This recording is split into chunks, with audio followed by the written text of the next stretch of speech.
Hey guys, Drifter here. I got a chance to play the Black Ops 3 beta early, and I wanted to show off the new paint job feature. As a matter of fact, this is the first full paint job I've ever made. I wanted to make a kind of drifter camo or skin or theme for my gun so I can really personalize it and make it my own and make it people notice it when they pick it up. I kind of like adding a texture over a white or blue background because, you know, white and blue thing. We're going to be making the Yin Yang in a second.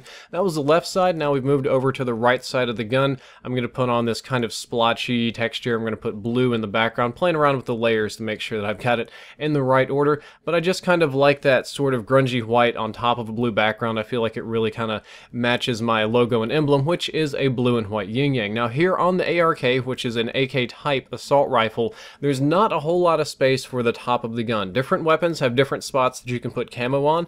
This one in particular just has a little spot before the iron sights or the hind sights, and I'm working really hard to recreate my yin yang logo, and this is almost kind of like a yin yang emblem tutorial. I use colors. I make a big white circle for the background. Then you want to make two perfect concentric circles. I use red and blue because blue is going to be one of our final colors, and red helps me tell apart the white from the white background. We're going to add our little yin yang dots right here, put them in place. We're going to go ahead and make that one blue. And now the tricky part is to keep the layers right. You can fill in almost anything after this next part. What I'm going to do is I'm going to use these kind of like quarter hollowed out circles to connect to the edge of the blue dot, or the blue part of the yin yang, and it takes a little bit of doing. I kind of lost that one right there. We're going to redo it. We're going to move it back into place, and if you can make a complete loop and make it go under or almost match the red dot. Now we're going to move the red dot in just a second. This is just for spacing reasons.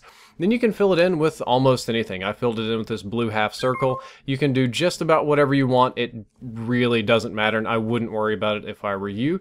Now we can come back and change the order of the layers, move the red dot to the top, move our other dots on top so that we get our yin yang full and complete. And one of the very last things we're going to do is we're going to change the color of that red back to white, and we have a beautiful white yin yang. I'm going to name this one Drift, just I don't know what else to call it. And there we go. I wanted to show this live in the game, on the gun. Unfortunately, I'm playing over a day early right now, and that part of the server just isn't available to load the data, so I'll be doing that later on. You'll see this camo again, but unfortunately I can't show it off right now because I'm playing a little bit too early. Hope you enjoyed the video. Hope you learned something useful. If you did, don't forget to like, favorite, and subscribe. Drifter out.